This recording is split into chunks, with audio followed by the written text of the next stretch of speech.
வெளிப்பகுதியை சுற்றியுள்ள 20 பூத காவலர்களையும் தோற்கடிப்பது ரூபாதாமுக்கு எவ்வளவு எளிதாக இருந்திருந்தாலும், ஆணவம் தனது தீர்ப்பை மறைக்க அனுமதிப்பதை விட அவருக்கு நன்றாகத் தெரியும்.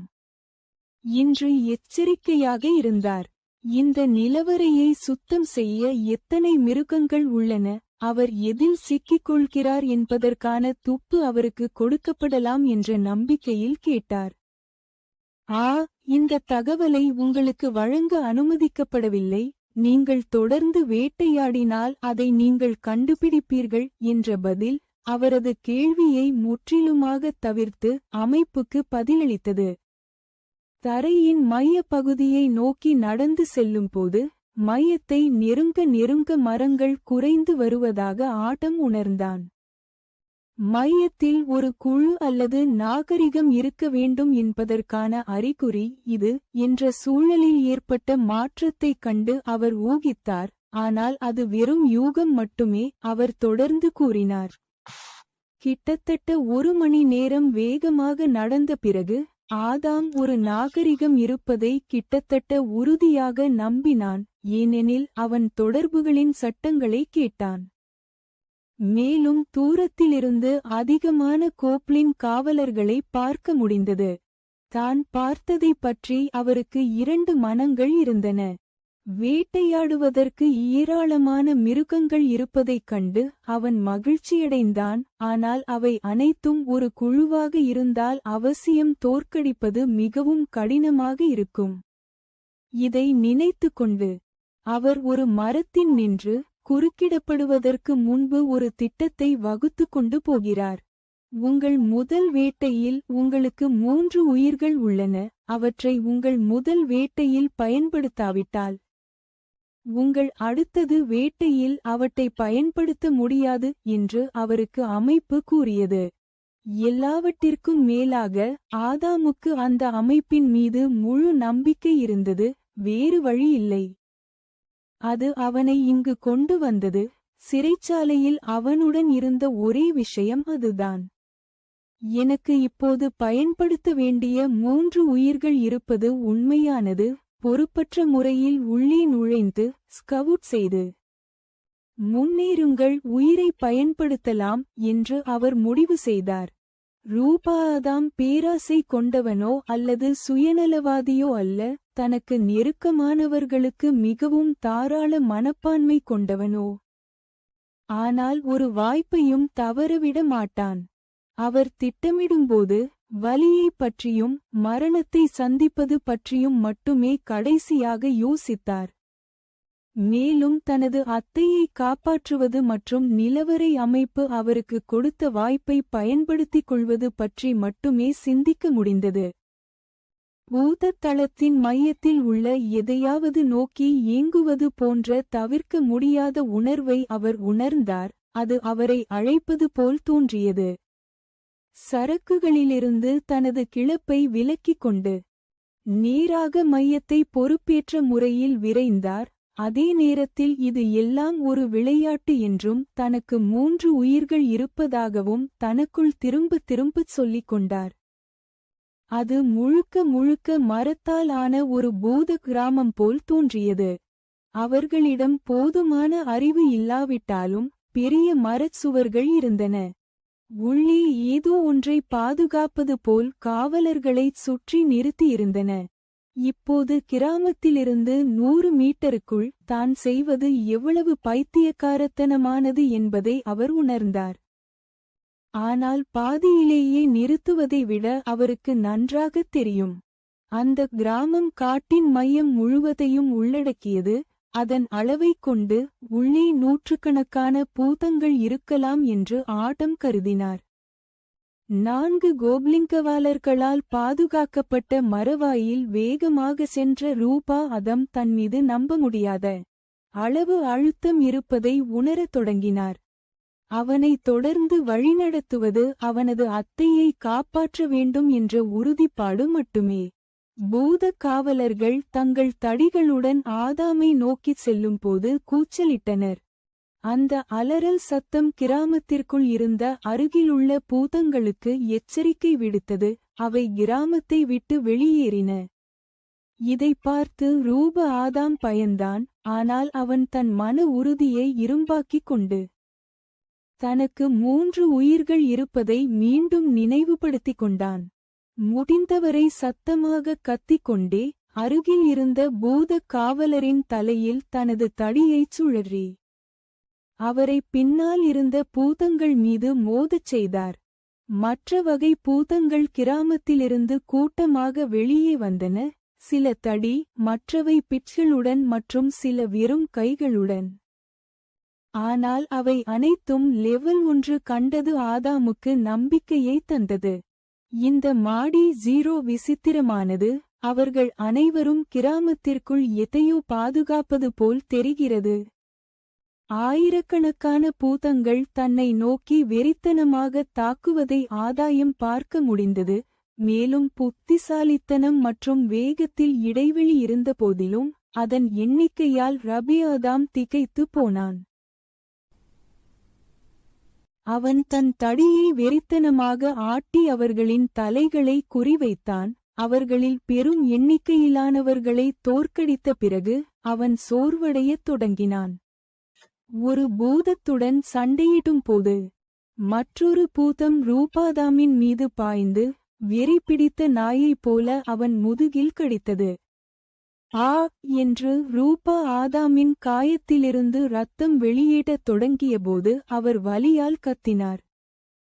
ஆனால் பூதம் அவரது முதுகை கடித்துக் கொண்டே இருந்தது. வலியால் அதிர்ச்சியடைந்து முன்னோக்கி விழுந்த ஆதாம் மேலே தள்ளப்பட்டார். தங்கள் எதிரி தரையில் இருப்பதைக் கண்ட அனைத்து பூதங்களும் தங்கள் ஆயுதங்களை எறிந்துவிட்டு கொடூரமான மிருகங்களாக இருந்ததால் ஆதாமின் சதையை தின்னத் தொடங்கின. ஆதாம் கடும் வலியை அனுபவித்துக் கொண்டிருந்தான். உயிருடன் உண்ணப்பட்டதால் முடிந்தவரை சத்தமாக கத்தினான். பச்சை பூதங்கள் தங்கள் கூர்மையான பற்களைக் கொண்டு அவன் உடலை தொடர்ந்து விழுங்கிக் கொண்டிருந்ததால் இரத்தமும் உறுப்புகளும் எங்கும் சிதறின. அவன் செய்ய முடிந்ததெல்லாம் அவனுடைய HP குறைவதைப் பார்த்து வலியால் அலறுவதுதான். அவை தன் எலும்புகளை கடித்து விழுவதை அவனால் உணர முடிந்தது. அது அவனது உடல் செயலிழக்கும் அளவுக்கு மிகவும் வேதனையான அனுபவமாக இருந்தது. நடந்தவுடன் அவனது உடல் தோற்கடிக்கப்பட்ட மிருகத்தைப் போல பிக்சல்களாக கரைந்தது. உதவி என்று அவன் கத்தினான். அவனுக்கு மீண்டும் ஒரு உடல் கிடைத்தது போல் உணர்ந்தான். சுற்றி பார்த்தபோது நீரால் சூழப்பட்ட அந்த சிறிய நிலத்தில் தான் இருப்பதைக் கண்டார். அவர் தொடங்கிய இடத்திலிருந்து ஆதாமின் உடல் தரையில் சரிந்து முகத்தை மூடிக்கொண்டு அழத் தொடங்கியது. அந்த நிகழ்வு அவரை மிகவும் பாதித்தது. அவரது உடல் இன்னும் நடுங்கிக் கொண்டிருந்தது. அவரால் சரியாக சிந்திக்க முடியவில்லை. விரக்தியும் வருத்தமும் அவர் மீது விழுந்ததால் கண்ணீர் அவர் முகத்தில் வழிந்தது. பச்சை மிருகங்களின் கூட்டத்தால் உயிருடன் சாப்பிடப்பட்ட தனது உடலைப் பற்றி மட்டுமே அவன் யோசிக்க முடிந்தது. அந்த நிகழ்வு வெறும் நொடிகளில் முடிந்துவிட்டது. ஆனால் ஆதாமுக்கு அது வாழ்நாள் முழுவதும் நடந்தது. அடடா என்று அவன் தன் மனதிலிருந்து நினைவுகளை அகற்ற முயன்றான். தளம் 0 சோதனை முடிந்தது. நீங்கள் இப்போது அதிகாரப்பூர்வமாக நிலவரை அமைப்பின் ஹோஸ்ட். ஆதாம் கவனம் செலுத்த முடியாத அளவுக்கு மன உளைச்சலுக்கு ஆளானார். ஆனால் அந்த அமைப்பின் குரல் அவரது மனதை மூழ்கடித்தது. இது வலியை மறத்துப் போகச் செய்தது. தளம் 0 உங்கள் ஆளுமை மற்றும் இயக்கத்தை சோதித்தது. இது அமைப்புடன் பொருந்துகிறது. நீங்கள் உங்கள் முன்னேற்றத்தை தக்கவைத்துக் கொள்வீர்கள், நினைவுகளை தக்கவைத்துக் கொள்வீர்கள். மேலும் உங்கள் அடுத்த நினைவுகூரலில் நிலவரை வேட்டையைத் தொடங்குவீர்கள். அதே உறிஞ்சும் உணர்வை அவர் உணரத் தொடங்கியபோது அவர் வேறொரு இடத்திற்கு அழைத்துச் செல்லப்படுவதை உணர்ந்த போதும் அமைப்பு அறிவித்தது. என்ன ஆச்சு என்று ஆதாம் தூங்கிக் கொண்டிருந்த குப்பை பைகளில் இருந்து குதித்து எழுந்தபோது கத்தினான். தான் இருக்கும் இடத்தைப் பார்த்ததும் தான் நிஜத்திற்கு திரும்பிவிட்டதை உணர்ந்து தான் இன்று உயிருடன் இருப்பதாக நிம்மதி பெருமூச்சு விட்டார். ஆனால் உயிருடன் விழுந்த நினைவுகள் அவரது மனதில் நிலைத்திருந்தன. முகத்தில் அரைந்து கொண்டு, நாக்கைக் கடித்துக்கொண்டு, எல்லாவற்றையும் மறக்கும் அளவுக்கு அவன் மனதை வலியால் மூழ்கடித்தான். எனக்கு என்ன ஒரு விசித்திரமான கனவு இருந்தது, ஒரு அமைப்பு இருந்தது, நான் வேறொரு இடத்திற்கு கொண்டு செல்லப்பட்டேன். பின்னர் நான் பூதங்களுடன் சண்டையிட்டு தங்கத்தைப் பெற்றேன். பின்னர் நான். அவர் முணுமுணுத்து, அது எப்படி முடிந்தது என்பதை நினைவில் வைத்துக் கொண்டு நிறுத்தினார். எழுந்ததும் ஆதாம் தனது உடல் சக்தியால் நிரம்பியிருப்பதையும் வழக்கத்தை விட மிகச் சிறந்த நிலையில் இருப்பதையும் உணர்ந்தான். ஆதாமுக்கு முன்பு ஊட்டச்சத்து குறைபாடுள்ள ஒல்லியான உடல் இருந்தது. ஆனால் உடற்பயிற்சி செய்ய முடியாமல் போனாலும், மலிவான உணவை மட்டுமே சாப்பிட முடிந்தாலும் வயிறு சிறியதாக உள்ளது இருந்தது. ஆனால் இப்போது கைகளிலும் வயிற்றிலும் ஓடும்போது முன்பை விட அதிக தசைகள் மற்றும் சதைப்பற்றுள்ளதாக உணர்ந்தேன். ஒருவேளை அது கனவாக இல்லாமல் இருக்கலாம் என்று பிரமிப்புடன் தனக்குள் சொல்லிக் கொண்டான். ஆனால் அது ஒரு கனவாக இல்லாவிட்டால் அது உண்மையில் நடந்தது என்று அவர் கூறினார். முணுமுணுத்தார். வயிறு கலங்குவதை உணர்ந்ததும் வாந்தி எடுக்கத் தொடங்கியதும் உடலில் இருந்த சிறிதளவு உணவு வாயை நோக்கி மேல் நோக்கிச் சென்றதும் அந்த நிகழ்வு அவன் மனதிற்குள் மீண்டும் தோன்றியது.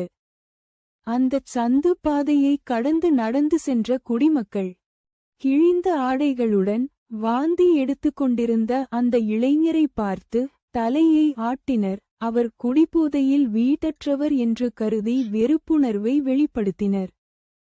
ஆதாம் தன் உடலுக்குள் இருந்த எல்லா உணவையும் வாந்தி எடுத்தான். அவன் பின்னோக்கி தடுமாறி தரையில் விழுந்ததால் அவன் தலை துடித்து கொண்டிருந்தது. ஃப்ளோர் 0 சோதனையை முடித்து டான்ஜியன் சிஸ்டத்தின் அதிகாரப்பூர்வ உரிமையாளராகவும் வேட்டைக்காரராகவும் ஆனதற்காக நீங்கள் வேட்டைக்காரரின் மனதை பெறுவீர்கள். அந்த அமைப்பை அவருக்கு அறிவித்தீர்கள். இது அவரது மனதிற்குள் அறிவிக்கப்பட்டவுடன் அவர் மனதில் ஒரு சக்தியின் எழுச்சியை உணர்ந்தார். மேலும் எல்லாம் தெளிவாகிவிட்டதாகவும் அவர் உணர்ந்தார். இப்போது தன்னால் மிக வேகமாகவும் தெளிவாகவும் சிந்திக்க முடிகிறது என்றும், முன்பு தன் மனதில் இருந்த அனைத்து உணர்ச்சிகளும் அதிர்ச்சியும் இனி தன்னை பாதிக்கவில்லை என்றும் அவன் உணர்ந்தான். ஆதாம் தன் மார்பிலிருந்து ஒரு பாரம் இறக்கி வைக்கப்பட்டது போல் உணர்ந்தான். ஆனால் உணர்ச்சியற்றவனாகவும் உணர்ந்தான். இனி அவன் எதனாலும் பாதிக்கப்படாதது போல் உணர்ந்தான். அந்த அமைப்பு இப்போதுதான் என்னிடம் பேசியது, அதனால் எல்லாம் உண்மையானது என்று அவர் உணர்ந்தார். எனக்கு எல்லா உணர்ச்சிகளும் போய்விட்டனவா? அவர் கவலையுடன் கேட்டார். அவரது மனம் எவ்வளவு தெளிவாக இருக்கிறது என்பதைக் கண்டு ஆச்சரியப்பட்டார். நீங்கள் கவலைப்படத் தேவையில்லை. வேட்டைக்காரனின் மனம் உங்கள் மூளையின் சக்தியை மேம்படுத்துகிறது. மேலும் ஹோஸ்டை வேகமாகவும் தெளிவாகவும் சிந்திக்கவும் மற்றும் உங்கள் மனதை வலுப்படுத்துகிறது. இதனால் நீங்கள் அழுத்தத்தில் மூழ்கிவிட மாட்டீர்கள். இது உங்கள் உணர்ச்சிகளை அடக்குகிறது, ஆனால் அவற்றை அகற்றாது என்று அவருக்கு அமைப்பு விளக்கினார். இதைக் கேட்டதும் அவர் உடனடியாக புரிந்துகொண்டு தனது மனதில் உள்ள அனைத்தும் தெளிவாகிவிட்டதாக உணர்ந்தார்.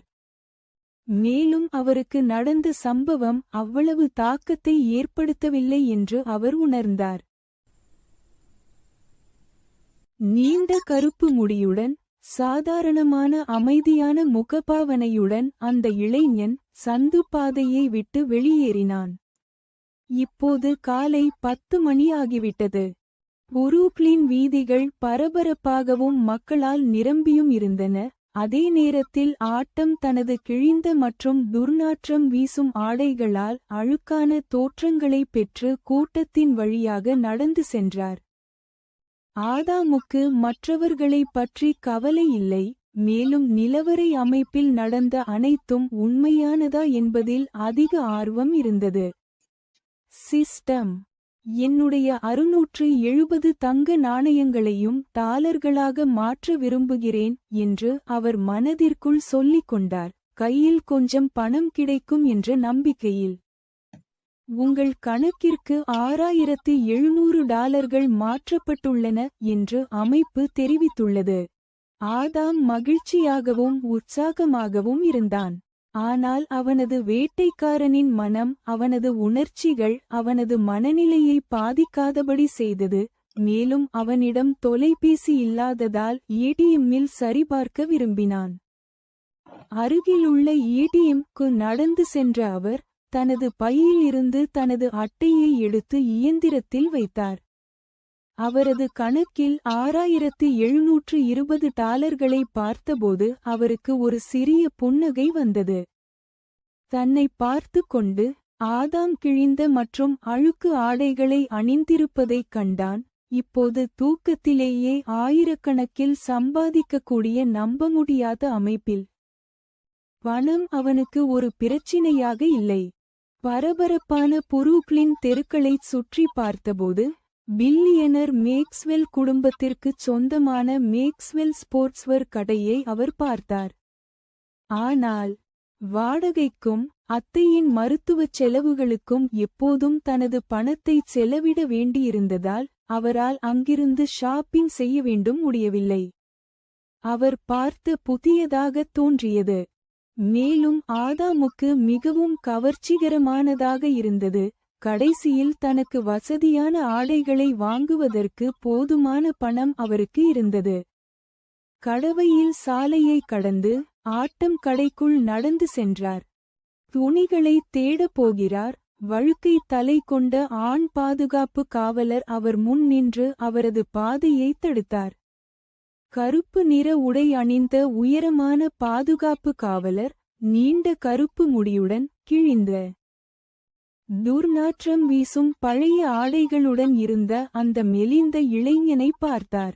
உடனடியாக கடையை விட்டு வெளியேறுங்கள், வாடிக்கையாளர்கள் மட்டுமே உள்ளே நுழைய முடியும். நீங்கள் நிச்சயமாக அதை வாங்க முடியாது என்று அந்த நபர் ஆக்ரோஷமாக கூறினார். விரோதம் கண்டறியப்படுகிறது. நிலை: கடை காவலர் மரண இல்வில் 4 HP 167 பலம் 14 வேகம் 10 நுண்ணறிவு 8. காவலாளியின் தலைக்கு மேலே மிதப்பதைக் கேட்டு பார்த்த ஆட்டம் அதிர்ச்சியடைந்தார். மக்களிடம் புள்ளிவிவரங்கள் இருப்பதை அர்த்தமுள்ளதாக உணர்ந்தார். தன்னுடையதை ஒப்பிடுகையில் ஆதாமுக்கு வேகம் மற்றும் புத்திசாலித்தனத்தில் ஒரு நன்மை இருந்தது. ஆனால் வலிமை மற்றும் HBயை பொறுத்தவரை அவர் நிகரற்றவராக இருந்தார். என்ன வெறித்து பார்த்து கொண்டிருக்கிறீர்கள்? அடி வாங்குவதற்கு முன் வெளியே போ என்று காவலர் கத்தினான். அழுக்கான இளைஞன் தன் தலையை பார்த்து இருப்பதை பார்த்து. அவரது உரத்த குரல் ஒரு சலசலப்பை ஏற்படுத்தியது, ஒரு சிறிய கூட்டத்தை உருவாக்கியது. ஆதாமின் வேட்டைக்காரனின் மனம் அவனது போர் மற்றும் உயிர்வாழும் உள்ளுணர்வை மேம்படுத்தி அவனது சிந்தனை வேகத்தை அதிகரித்து ஒவ்வொன்றும் சூழ்நிலையிலும் அமைதியாக இருக்க அனுமதித்தது. மக்களை பார்த்து கொண்டிருப்பதைப் பற்றி அவர் கவலைப்படவில்லை. தேவைப்பட்டால் போராட தயாராக இருந்தார். நான் ஒரு வாடிக்கையாளர்.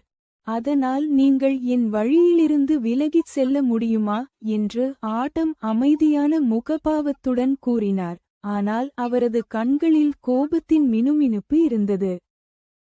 ஆதாம் தனது வாழ்நாள் முழுவதும் தனது அத்தைக்கு உதவ எப்போதும் முயன்றதால் அவரது வறுமை மற்றும் தாழ்ந்த அந்தஸ்து காரணமாக எப்போதும் மிதித்தும் தவறாக நடத்தப்பட்டது வந்துள்ளார். இப்போது நிலவரை அமைப்பில் அவர் தனது பெருமையை மிதிக்க அனுமதிக்க வேண்டும். இது என்னுடைய புதிய தொடக்கம். இனிமேல் என்னையோ அல்லது என் அத்தையையோ மிதிக்கவோ அல்லது தவறாக நடத்தவோ நான் விடமாட்டேன் என்று அவர் காவலரை பார்த்து பேசினார். நீ விருப்பப்பட்டு போகவில்லை என்றால் நான் உன்னை வெளியே தூக்கி எறிய வேண்டியிருக்கும் என்று காவலர் திமிர்பிடித்த முகபாவத்துடன் அறிவித்தார். வேடிக்கை பார்த்து கொண்டிருந்த கூட்டத்தினருக்கு படகு போட்டியை நடத்தினார். அச்சுறுத்தலுக்கு ஆளான ஆதாமின் மனம் நம்ப முடியாத வேகத்தில் வேலை செய்து கொண்டிருந்தது. மேலும் சில நொடிகளில் இந்த இக்கட்டான சூழ்நிலையில் சிறந்த செயல் திட்டத்தை திட்டமிட்டது. நான் ஒரு வாடிக்கையாளர் என்பதற்கும் எந்த தவறும் செய்யவில்லை என்பதற்கும் ஏதாவது நடந்தால் என்னை குறை சொல்ல முடியாது என்பதற்கும் நீங்கள் அனைவரும் சாட்சியமளிக்கிறீர்கள் என்று ஆட்டம் கூட்டத்தினரிடம் அறிவித்தார். தனது தற்போதைய நிலையில் தனது பலம், செல்வம் மற்றும் அந்தஸ்து அவ்வளவு உயர்ந்த நிலையில் இல்லாததால் தான் சட்டத்திற்கு அப்பாற்பட்டவன் அல்ல என்பதை ஆதாமுக்கு தெரியும். எனவே சட்டத்தின்படி பலியாகும் போது காவலருக்கு ஒரு பாடம் கற்பிக்க வேண்டும். இதை கேட்டதும் தனக்கு முன்னால் இருந்த அந்த ஒல்லியான இளைஞன் தனக்கு தீங்கு விளைவிக்கக்கூடும் என்று துணிந்து அறிவித்ததால் காவலர் அவமரியாதை உணர்ந்தார். அளவு வேறுபாடு மிகப்பெரியதாக இருந்தது. ஆதாமின் சராசரி உயரம் சுமார் 175 சென்டிமீட்டர், காவலாளியின் உயரம் சுமார் 2 மீட்டர், அவரது பெரிய தசைநார் உடல். அவர்கள் ஒருவருக்கொருவர் 1 மீட்டர் தொலைவில் உள்ளனர். மேலும் ஒரு தீங்கற்ற வீடற்ற இளைஞன் என்று தான் நினைத்தவரின் மீது ஆதிக்கம் செலுத்தும் வாய்ப்பை பெற்ற காவலர் ஆதாமின் முகத்தில் ஒரு முஷ்டியை எறிந்தார். ஆதாமின் மனம் விழிப்புடன் இருந்தது, தயாராக இருந்தது. எந்த உறுதியான ஆதாரமும் இல்லாமல் காவலரை வெளியேற்ற திட்டமிட்டிருந்தது. ஏற்கனவே தன்னைச் சுற்றி பார்த்த பிறகு சிறிய கூட்டத்தில் இருந்த யாரும் புரூக்ளினில் திருட்டு சாதாரணமானது என்று நினைத்ததை பதிவு செய்யவில்லை கண்டார். இப்போது அவரது புலன்திறன் மற்றும் மனசக்தி அதிகரித்திருப்பதால் கடையின் நுழைவாயிலை கண்காணித்துக் கொண்டிருந்த 2 கேமராக்களுக்கு இடையில் குருட்டு புள்ளியை கண்டுபிடித்தார். மேலும் அவை பெரும்பாலும் பயிற்சி பெற்ற பாதுகாப்பு காவலர்களை நம்பியிருக்கும். மேலும் பெரும்பாலான நேரங்களில் கேமராக்கள் தேவையில்லை. அவரது வேட்டைக்கார மனதை பொறுத்தவரை அவரது அனிச்சைகளும் போர் உள்ளுணர்வுகளும் நிகரற்றவை. கை முஷ்டியின் கீழ் குனிந்து ஆடம் வலது பக்கம் நகர்ந்து கேமராக்களின் குருட்டு பகுதியில் நின்றான். காவலர் இன்னும் கோபமடைந்து ஆதாமை நோக்கி ஆவேசமாகத் தாக்கினார். காவலரின் தாக்குதல்களை கவனித்த ஆட்டம் போரில் உணர்ச்சிகள் எவ்வளவு பலவீனமானவை என்பதை உணர்ந்தான். தன்னை தாக்கும் ராட்சதனை பார்த்து பதறாமல் அங்கேயே நின்ற ஆதாமை நோக்கி காவலர் மற்றொரு காட்டு முஷ்டியை ஏவினார். முஷ்டி அவன் தலையில் அடிக்கப் போகும் தருணம் வரை காத்திருந்து ஆட்டம் கையை பிடித்துக் கொண்டு காவலரை தன்னை நோக்கி இழுத்தான். பலத்தில் இடைவெளி இருந்தபோதிலும் ஆட்டம் காவலரின் உந்துதலை தனக்கு எதிராக பயன்படுத்தினான். காவலாளி கீழே விழுந்ததும் ஆட்டம் தனது முஷ்டியை அந்த மனிதனின் கோவிலுக்குள் செலுத்தினான். ஒரு முஷ்டி தலையில் தாக்கும் அளவுக்கு பலமாக விழுந்ததால் காவலர் உடனடியாக தட்டிவிட்டு பின்னோக்கி தடுமாறினார். சில நொடிகளில் காவலர் சரிந்து விழுந்தார். நீண்ட கருப்பு முடி கொண்ட அந்த இளைஞன் கடைக்குள் நடந்து சென்றுவிட்டான். நடந்ததைக் கண்டு சிறு கூட்டத்தினர் அதிர்ச்சியடைந்தனர். ஆனால் புரூக்ளின் போன்ற கரடுமுரடான பகுதியில் அடிக்கடி சண்டைகள் நடந்தாலும் எதையும் பற்றி உண்மையில் கவலைப்படாதாலும் யாரும் போலீஸை அழைக்கவில்லை. காவலாளி அங்கேயே மயக்கமடைந்து கிடந்தார். கடையின் மேல் மட்டத்திலிருந்து பார்த்து கொண்டிருந்த ஒரு பெண்ணைத் தவிர என்ன நடந்தது என்பதை யாரும் தெளிவாக புரிந்து கொள்ளவோ பார்க்கவோ இல்லை. என்ன ஒரு சுவாரஸ்யமான மனிதர்! அவர் வெளிப்புற தோற்றத்தை விட மர்மமானவராக இருக்கலாம் என்று அந்த பெண் ஆர்வமுள்ள புன்னகையுடன் கவனித்தாள். சூழ்நிலையில் தலையிடாதே என்று அந்த பெண் தனக்கு பின்னால் இருந்த நபரிடம் தனது டிரான்ஸ்மிட்டரில் பேசிக் கொண்டிருந்தாள். அந்த நபர் மற்ற தொழிலாளர்களிடம் தலையிட்டு இளைஞர்களை தனியாக விட்டுவிட வேண்டாம் என்ற உத்தரவை பரப்புமாறு அந்த பெண்ணை கட்டளையிட்டார். தேவையற்ற கவனத்தை ஈர்க்க ஆட்டம் கேட்க உடனடியாக 3 பிளாக் ட்ராக் சூட்கள், உள்ளாடைகள், சாக்ஸ் மற்றும் சட்டைகள், 2 ஜோடி பிளைன் பிளாக் ட்ரெய்னர்கள் மற்றும் ஒரு பெரிய டஃபிள் பையை தேர்ந்தெடுத்தார். எளிய மற்றும் வசதியான ஆடைகளை தேர்ந்தெடுத்து அவை அனைத்தும் கருப்பாக இருப்பதை கடைக்குள் இருந்தவர்களிடமிருந்து அவர் பெற்ற அனைத்து பார்வைகளையும் புறக்கணித்துவிட்டு அவர் விரைவாக துணிகளை வாங்கினார், வெளியேறினார். காவலாளியின் உடலை மிதித்து கடையை விட்டு வெளியேறினார். எதுவும் நடக்கவில்லை என்று ஆச்சரியப்பட்டாலும் அவர் அவசரமாக வெளியேறினார், பிரச்சனை கேட்கவில்லை. இதற்கிடையில் மேல் மாடியில் இருந்த பெண் அவனை கவனித்துக் கொண்டிருந்தாள். அவருடைய முகத்தின் படத்தை எடுக்கவும் அவர் மேக்ஸ்வெல்லின் எந்த வணிகத்திற்குள் நுழைந்தாலும் அவரை கண்காணிக்கவும் மற்றொரு சூழ்நிலை மீண்டும் நிகழாமல் பார்த்து கொள்ளவும் என்று அந்த பெண் தனக்கு பின்னால் நின்ற நபரிடம் கட்டளையிட்டாள். ஆதாமின் அமைதியான குணமும் முன்னாள் சிப்பாயாக இருந்த இராணுவ பயிற்சி பெற்ற ஒரு சாதாரண மனிதனை எளிதில் தோற்கடிக்கக்கூடிய பாதுகாப்பு காவலரை அவர் தோற்கடித்த விதமும் வீடற்ற மனிதனைப் போல தோன்றியதில் ஆச்சரியமாக இருந்தது. இதற்கிடையில் அடுத்து என்ன செய்வது என்று ஆதாம் திட்டமிட்டுக் கொண்டிருந்தான். மேலும் அவன் நிலவறைக்குள் செல்லும்போது பாதுகாப்பாக தூங்குவதற்கு ஒரு இடத்தை தயார் செய்ய வேண்டும் என்பதை அறிந்திருந்தான். ஆதாம் ஒரு பொது குளியலறைக்குள் நுழைந்து நீண்ட நேரம் குளித்துவிட்டு புதிய ஆடைகளை அணிந்து கொண்டான். தனது பழைய காலணிகளிலிருந்து ஷூ லேஸை எடுத்து தனது நீண்ட மற்றும் மென்மையான கருப்பு முடியை கட்டி தனது பழைய ஆடைகளை குப்பைத் தொட்டியில் வீசினார். ஆதாமின் குணம், தோற்றம் மற்றும் தன்னம்பிக்கை ஆகியவற்றில் முழுமையான மாற்றம் ஏற்பட்டது.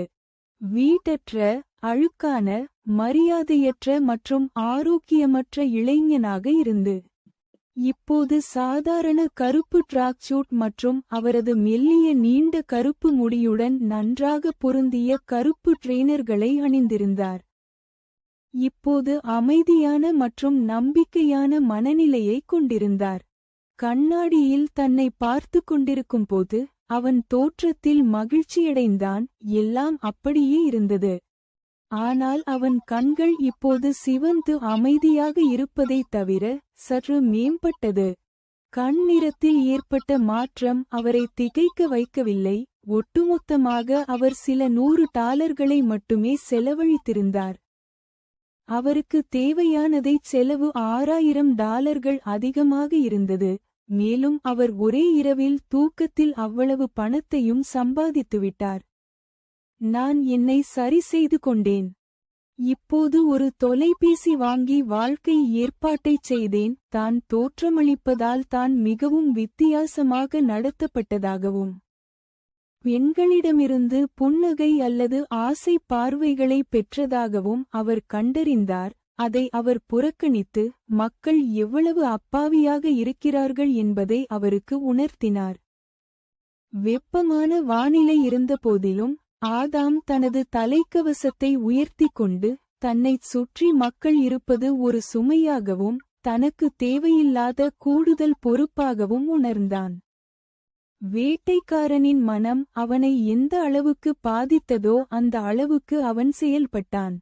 அவன் இயல்பான முறையில் நடந்து கொண்டான். அவன் இன்னும் அதே நபராக இருந்தாலும் இப்போது அவன் எல்லாவற்றையும் உயிர்வாழ்வு மற்றும் போர் கண்ணோட்டத்தில் பார்த்தான். அவர் ஒரு தொலைபேசி கடையை கண்டுபிடிக்கும் வரை புரூக்ளினின் சந்தை பகுதியைச் சுற்றி நடந்தார்.